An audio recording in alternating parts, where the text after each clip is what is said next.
ಸುಬ್ರಾಯನ್ ಹೋಟ್ಲಿದು ಬಾಕಿ ಎಲ್ಲ ಕ್ಲಿಯರ್ ಆಯಿತಾ? ಹಾಂ ಹಾಂ ಆಯ್ತು. ಆಮೇಲೆ ಆ ಮಂಡಿಪೇಟೆ ರಾಮಣ್ಣನಿಗೆ ಅಮೌಂಟ್ ಕೊಡ್ಲಿಕ್ಕೆ ಹೇಳಿದ್ನಲ್ಲ ಅದು ಆಯ್ತು. ಬ್ಯಾಂಕ್ ಅಕೌಂಟ್ಗೆ ಅಮೌಂಟ್ ಹಾಕೋಕೆ ಹೇಳಿದ್ನಲ್ಲ ಹಾಕಿದೆಯಾ?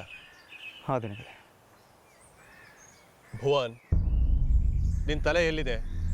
ಹಣಕಾಸಿನ ವಿಚಾರ, ಲೆಕ್ಕಾಚಾರದ ವಿಚಾರ ಮಾತಾಡುವಾಗ ನಾವೊಂದು ಕಡೆ ಮನಸ್ಸೊಂದು ಕಡೆ ಆಗಬಾರ್ದು. ಕ್ಷಮಿಸಿ ದಿನಗಳೇ. ಯಾಕೆ, ಹುಷಾರಿಲ್ವಾ? ಹಾಂ ಇಲ್ಲ, ನನಗೇನಾಗಿದೆ, ಆರಾಮಾಗಿದ್ದೀನಿ, ಸೂಪರ್ ಆಗಿದ್ದೀನಿ.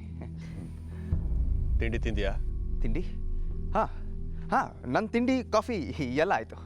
ನಿಮ್ಮ ತಿಂಡಿ ಆಗಿಲ್ಲ ಅಂತ ಕಮಲಮ್ಮ ಗೊಣಗ್ತಾ ಇದ್ಲು. ಸರಿ, ನಾನು ಹೋಗಿ ತಿಂಡಿ ತಿಂತೀನಿ, ಈ ಲೆಕ್ಕ ಎಲ್ಲ ಮುಗಿಸ್ಬಿಟ್ಟು. ಆಮೇಲೆ ನಾನು ಹೋಗಿ ಬೇರೆ ಸೂರ್ಯಕಾಂತ್ ಶೆಟ್ರಿಗೆ ದುಡ್ಡು ಬೇರೆ ಕೊಟ್ಟು ಬರಬೇಕು. ಹಾಂ, ನೀವೊಬ್ಬರೇ ಹೋಗಾಗಿಲ್ಲ, ನಾನು ನಿಮ್ಮ ಜೊತೆ ಬರ್ತಾ ಇದ್ದೀನಿ, ನೆನಪಿದೆ ಅಲ್ಲ?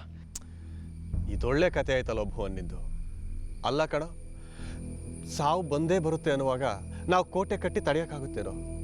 ಅಲ್ಲ ನೀನೇ ಹೇಳು, ಇವತ್ತಲ್ಲ ನಾಳೆ ಸಾಯೋದು ಖಂಡಿತ ಅನ್ನೋವಾಗ ಹೀಗೆ ಹೆದರ್ಕೊಂಡು ಕೂತ್ಕೊಂಡ್ರೆ ಬದುಕು ನಡೆಸೋದಕ್ಕಾಗುತ್ತಾ? ಅಲ್ಲ ನೀನೇ ಹೇಳಪ್ಪ, ನೀನು ಯಾವಾಗಲೂ ನನ್ನ ಜೊತೆಯಲ್ಲಿದ್ದರೆ ಅಪಾಯ ದೂರ ಸರಿಯುತ್ತಾ? ಇದೊಂದು ವಿಚಾರದಲ್ಲಿ ನಾನು ವಾದ ಮಾಡೋಕ್ಕೆ ಹೋಗಲ್ಲ ದಿನಗಳೇ. ಆದರೂ ಯಾರಿಗಾದರೂ ನಿಮ್ಮ ಮೇಲೆ ಆ ಥರದ ಸಿಟ್ಟಿರೋಕ್ಕೆ ಸಾಧ್ಯನಾ? ಆ ಥರ ಅಂದರೆ ಅಂದರೆ ನಿಮ್ಮನ್ನು ಕೊಲ್ಲೋಷ್ಟು ಸಿಟ್ಟು?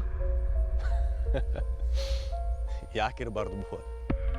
ಸಾಕ್ಷಾತ್ ಶ್ರೀಹರಿಗೆ ಪ್ರತಿ ಜನ್ಮಕ್ಕೂ ಇವನನ್ನು ಕೊಲ್ಲೇಬೇಕು ಅಂತ ಶತ್ರುಗಳು ಹುಟ್ಕೊಂಡಿದ್ರು. ಹಾಗಿರುವಾಗ ನಾನು ಯಾವ ಲೆಕ್ಕ?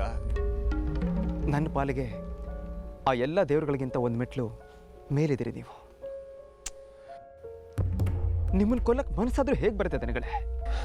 ಭುವನ್, ನಾನು ನಿನ್ನ ದೃಷ್ಟಿನಲ್ಲಿ ಒಳ್ಳೆಯವನಾಗಿರಬಹುದು, ಹಾಗಂತ ಜಗತ್ತಿನಲ್ಲಿ ಎಲ್ರಿಗೂ ಒಳ್ಳೆಯವನಾಗಿರ್ಬೇಕಾಗಿಲ್ಲ.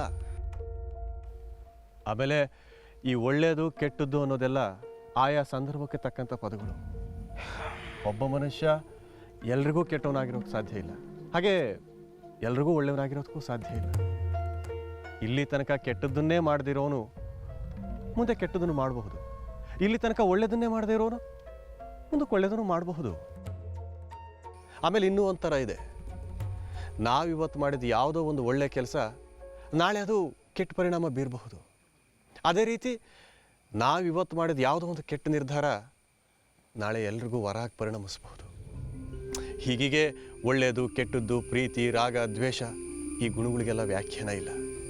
ನಾವೇನೇ ಮಾಡಿದರೂ ಒಳ್ಳೆ ಮನಸ್ಸಿನಿಂದ ಎಲ್ರಿಗೂ ಒಳ್ಳೆಯದಾಗಲಿ ಅನ್ನೋ ನಂಬಿಕೆಯಿಂದ ಮಾಡಬೇಕು.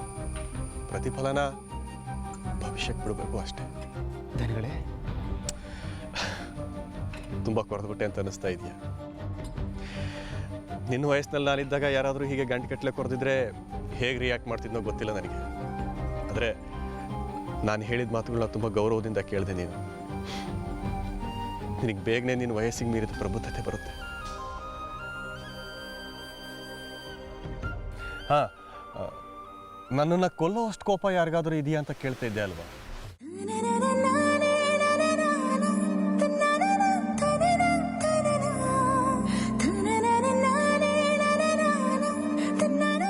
ಮೇಡಮ್, ನನ್ನ ಜೀವದ ಬಗ್ಗೆ ಎಷ್ಟು ಕಾಳಜಿ ಮಾಡ್ತೀರಿ ನೀವು. ಒಂದು ನಿಮಿಷ ಬಂದೆ.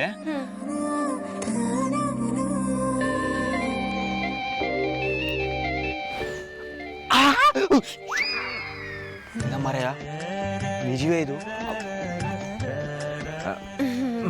ಮೇಡಮ್, ಇದು ಕನಸೋ ನನ್ಸೋ ಅಂಥೇಳಿ ಗೊತ್ತಾಯಿಲ್ಲ, ಅದಕ್ಕೆ ಇನ್ನೊಂದ್ಸತಿ ಕಂಡ್ಕೊಂಬಂದೆ. ಮೇಡಮ್, ನನ್ನ ಜೀವಕ್ಕೆ ಎಂತ ಆಗೋದಿಲ್ಲ, ನೀವು ಹೆದರ್ಬಿಡಿ. ನನ್ನ ಜೀವ ಕೊಟ್ಟಾದರೂ ನಾನು ನಿಮ್ಮನ್ನು ಕಾಪಾಡ್ತೆ. ಆದರೂ ಅದು ಯಾವನೋ ಬಂದಿದ್ದಾನಲ್ಲ ಅಪ್ಪಾಜಿ ಮೇಲೆ ಸೇರ್ ತೀರ್ಸ್ಕೊಳಕ್ಕೆ ಅಂತ. ಅಪ್ಪಾಜಿನ ಕಾಪಾಡೋಕ್ಕೆ ನೀವು ಅಡ್ಡ ಹೋಗಿ ನಿಮ್ಗೇನಾದರೂ ಆಗೋದ್ರೆ ಅನ್ನೋ ಆತಂಕ ನಂದು. ಈ ಪಚ್ಚಿಗೆ ಯಾರು ಎಂತ ಮಾಡಕ್ಕಾಗ್ತದೆ ಮೇಡಮ್? ಶಂಕರಣ್ಣನ ಅಷ್ಟೇ ಅಲ್ಲ, ನಿಮ್ಮನ್ನ, ಭುವನನ್ನ ಎಲ್ಲರನ್ನೂ ಕಾಪಾಡೋದು ಈ ಪಚ್ಚಿ ಒಬ್ಬನೇ. ಆದರೂ ಅವನು ಯಾರೋ ಏನೋ, ಅವನದೇನು ಉದ್ದೇಶನೋ. ನೀವು ಹುಷಾರು ಪಚ್ಚಿ. ಅಂದಾಗೆ ಪಚ್ಚಿ ಹೇಗಿದ್ದಾನ ಅವ್ನು ನೋಡೋಕ್ಕೆ? ಇದ್ದ ಹಾಗಂದ್ರೆ ಹೆಂಗೆ ಹೇಳೋದು, ಪ್ಯಾಟೆ ಹುಡುಗರ ಕಣ್ಣಾಗಿದ್ದ. ಅಯ್ಯೋ ಹಾಗಲ್ಲ ಪಚ್ಚಿ, ಅವನಿಗೆ ಅಪ್ಪಾಜಿ ಹೋಲಿಕೆ ಏನಾದರೂ ಇದೆಯಾ?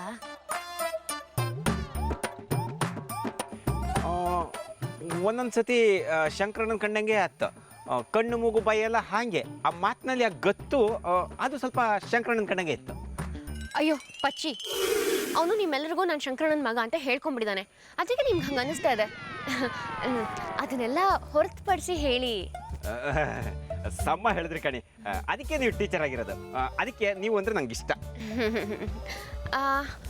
ಹೌದು, ಅವನೇನು ಈ ನಮ್ಮನೆ ಭುವನ್ ಇದ್ದಾನಲ್ಲ, ನೋಡಕ್ಕೆ ಅವನ ಥರನೇ ಇದ್ದಾನೆ ಅಂತ ಕೇಳ್ಪಟ್ಟೆ, ಹೌದಾ? ಎಂತ ಮೇಡಮ್ ನೀವು ಅವನೆಂತಕ್ಕೆ ಬೋನಂಗೆ ಹೋಲಿಕೆ ಮಾಡ್ತೀರಿ? ಛೋ ಅಸಹ್ಯ, ಛೀ. ಅವ ಶಂಕರಣ್ಣನ ಮಗ, ಬೋನನ್ ಹೋಲಿಕೆ ಹ್ಯಾಂಗೆ ಬತ್ತ ಹೇಳಿ ಅವ? ಅದೇನೋ ಹೌದು ಬಿಡಿ. ನೋಡಕ್ಕೆ ಹೇಗೆ ಕಾಣಿಸ್ತಾನೆ? ಒಳ್ಳೆಯವ್ರ ಥರ ಇದಾನಾ ಅಥವಾ ಈ ಕೆಟ್ಟವನು, ಮೋಸ್ಗಾರ, ಕೊಲೆಗಾರ ಈ ಥರ ಕಾಣಿಸ್ತಾನ ಅಂತ? ಅಲ್ಲ, ನೀವು ಎಂತ ಕೇಳಬೇಕು ಅಂತಿದ್ರೆ ಅದನ್ನ ನೇರವಾಗಿ ಕೇಳಿ. ಅಲ್ಲ, ನಿಮ್ಗೆ ಎತ್ತರ ತೊಂದರೆ ಕೊಟ್ಟ ಅಂತಂದ್ರೆ ಹೇಳಿ, ಈಗಲೇ ಹೋಗಿ ಅವನು ಕಣ್ಣು ಕಿತ್ತು ಕೈಕಲ್ ಮುರಿದು ಬತ್ತೆ. ಅವ ಶಂಕರಣ್ಣನ ಮಗ ಆಗಿದ್ರೆ ಅದು ಶಂಕರಣ್ಣಂಗೆ, ನನಗಂತ ಮಗನ ಅವ. ಅಯ್ಯಯ್ಯೋ, ಹಾಗೆಲ್ಲ ಏನಿಲ್ಲ ಪಚ್ಚಿ, ಸುಮ್ಮನೆ ಹೀಗೆ ಮಾತಾಡ್ತಾ ಒಂದು ವಿಷಯ ಬಂತಲ್ಲ, ಅದಕ್ಕೆ ಕೇಳಿದೆ ಅಷ್ಟೆ. ಹಾಂ, ಅವನ ಬಗ್ಗೆ ಏನೇ ಸುದ್ದಿ ಗೊತ್ತಾದರೂ ನನ್ನ ಹತ್ರ ಬಂದು ಹೇಳಿ, ಆಯ್ತಾ? ನೀವು ಕೇಳಿದ್ಮೇಲೆ ನಾನು ಇಲ್ಲ ಅಂತ ಹೇಳ್ದೆ ಮೇಡಮ್. ಅವನ ಜಾತಕನೇ ತಂದು ನಿಮ್ಮ ಕೈ ಕೊಡ್ತೆ. ಹಾಗೆ ನನ್ನ ಜಾತಕನೂ ನಿಮ್ಮ ಕೈಲಿ ಕೊಡ್ತೆ. ನಮ್ಮ ಜಾತಕ ಮತ್ತು ನಿಮ್ಮ ಜಾತಕ ಹೊಂದಾಣಿಕೆ ಆಗ್ತಾ ಅಂತೇಳಿ ಕಣ್ಕಂಡು ಹೇಳಿ. ಹಾಂ, ಮೊದಲು ಅವನ ಜಾತಕ, ಆಮೇಲೆ ನಮ್ಮ ಜಾತಕ, ಸರಿನಾ? ಬಾಯ್.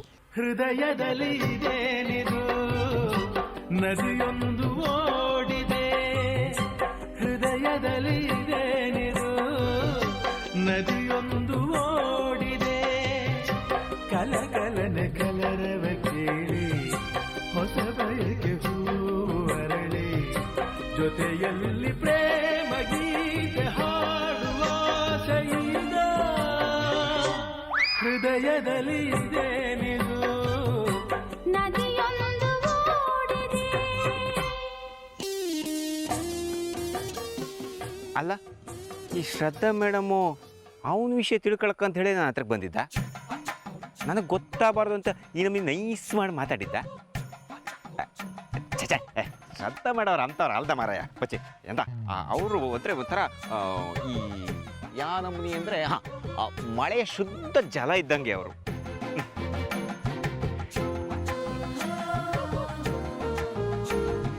ಜಲ್ಲಲ್ಲ ಜಲ್ಲಲ್ಲ ಜಲ್ಲಧಾರೆ.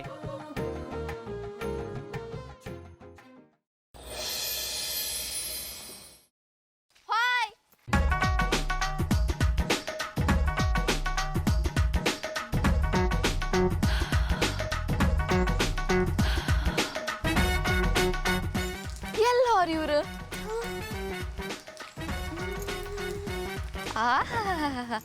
ಕಳ್ಳ ಕೃಷ್ಣ ಮಾಯಾಯೇ ಹೊರ. ಆ ರಾಧೆ ಬೇಕಾದ್ರು ಬಿಟ್ಕೊಡ್ತಾಳ, ಈ ಸವಿತಾ ಬಿಟ್ಕೊಡ್ತಾಳ? ಕಳ್ಳ ಕೃಷ್ಣ.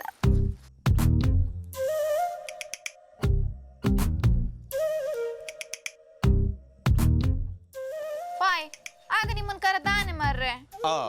ಹೌದಾ? ಇಲ್ಲ, ನನಗೆ ಇಲ್ಲಿ ಯಾರೋ ಏನೋ ಕರೆದಂಗಾಯ್ತು, ಅದಕ್ಕೆ ಈ ಕಡೆ ಓಡ್ ಬಂದೆ. ಸಾಕ್ ಸುಮ್ನಿರಿ ಮಾರ್ರೆ, ಬರೀ ನಾಟಕ ನಿಮ್ದು. ಆಯ್ತಾಯ್ತು, ಈಗ ಅದೇನು ವಿಷಯ ಅಂತ ಹೇಳು, ನನಗೆ ಸಿಕ್ಕಾಪಟ್ಟೆ ಕೆಲಸ ಅದ. ವಿಷಯ ಎಂತ ಅಂದ್ರೆ, ಪಚ್ಚಿ ನೀವು ಪದೇ ಪದೇ ಕದ್ದು ಮುಚ್ಚಿ ಸಿಕ್ಕುದೆ ಅಂತಕ್ಕೆ ಅಂಥದ್ದು ಎಂತ ಮಾತಾಡೋಕಿತ್ತು?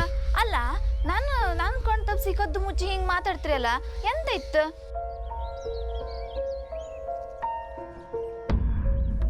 ಕದ್ದು ಮುಚ್ಚಿನ ನಾಬಾ ನಿನಗೇನು ತಲೆಗೆಲ್ಲ ಕೆಟ್ಟಿದ್ಯಾ? ಅವನಿಗೆ ತಲೆ ಕೆಟ್ಟಿರುತ್ತೆ ಪಚ್ಚಿಗೆ, ನನಗೆ ಸರಿಯಾಗೇ ಇದೆ. ಹೋಗಿ ಒಂದು ಫೋನ್ ಮಾಡಿ ಅದೇನು ಅಂತ ವಿಚಾರಿಸ್ಕೊಂಡು ಬಾ. ಒಂದು ವೇಳೆ ನಿನ್ನ ಅವಶ್ಯಕತೆ ಏನಾದರೂ ಇದ್ದರೆ ನೀನು ಊರಿಗೆ ಹೋಗಿ ಬರುವಂತೆ.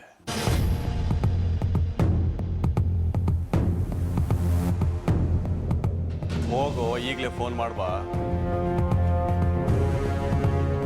ತನಿಗಳೇ, ನನಗೊಂಚೂರು ಬೇರೆ ಏನೋ ಕೆಲಸ ಆಯ್ತು. ಜನಗಳೇ, ಊರ್ಮಿಳಮ್ಮ ಬಂದ್ರೆ ಊರ್ಮಿಳ